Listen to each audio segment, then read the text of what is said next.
मनसेचे नेते संदीप देशपांडे यांनी संजय दिना पाटलांचा एक फोटो दाखवत गंभीर आरोप केलेत।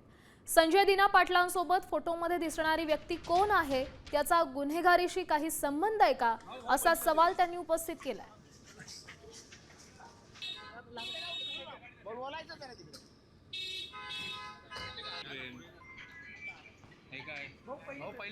ही व्यक्ती ही कोण आहे, याच्यावर आत्ता कुठला गुन्हा दाखल आहे, ही व्यक्ती फरार आहे का, आणि असेल तर कुठल्या गुन्ह्यामध्ये फरार आहे, नाशिकच्या केबल चोरीशी या व्यक्तीचा काही संबंध आहे का, जी केबल चोरी झालेली जवळजवळ 10 कोटी रुपयाची ती चोरी होती, त्याची बातमीची लिंकही पाठवतो तुम्हाला, त्याच्यामधला हा फरार आरोपी आहे का।